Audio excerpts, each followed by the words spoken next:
Nayak na lamang itong si Coach Boboy mga idol sa naging resulta ng laban ni Manny Pacquiao at ni Barrios. Ayon pa mismo kay Coach Boboy, para sa kanya ay si Manny Pacquiao talaga ang totoong panalo dahil dinumina niya si Barrios sa buong laban. Considering pa sa kanyang edad na 46 years old, di hamak naman na mabigat at naging mahirap iyon para kay Pacquiao, pero kanyang pinahirapan pa ang isang Barrios na mas bata sa kanya ng 16 years.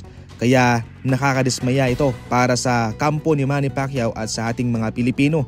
Maski man nga kay Coach Boboy, hindi niya alam at hindi niya ine-expect na ganun pala ang magiging resulta.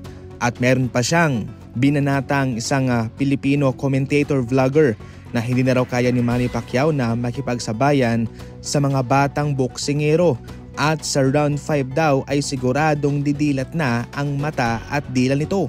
Pero nagpatuloy pa rin po si Manny Pacquiao na maglaro hanggang 12 rounds. And in fact, ayun nga, dinumina pa niya ang batang si Barrios. Kaya ayon pa mismo kay Coach Boboy, nakakahiya ka.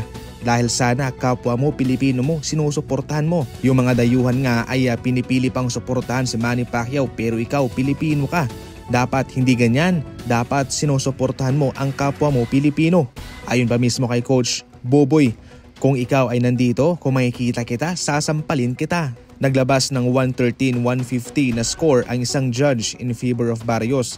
Samantalang ang dalawang judge, parehong 114-114 ang kanilang score. Resulta, majority po ang resulta ng labang yun. Napaiyak na lamang itong si Coach Boboy sapagkat para sa kanya ay dinumina talaga ni Manny Pacquiao ang labang yun at hindi sana draw ang naging resulta. Sana dapat si Manny Pacquiao ang panalo. Hindi naman sa ating kinakampihan si Manny Pacquiao, pero base po sa ating nakita ay siya talaga ang tunay na panalo. Maski man tabla ang resulta, sa huli si Manny Pacquiao ang totoong panalo. Sa edad pa lang, malaki na pong partida ang kanyang ibinigay sa kanyang kalaban at hamak naman ng mas bata. Siyempre magaling din po si Mario Barrios, pero hindi niya kinaya ang isang Manny Pacquiao. Kaya sa punto ngayon ay doble talo na si Barrios. Sa kabataan pa lang, lamang na siya. Samantalang sa kagalingan, magaling din siya.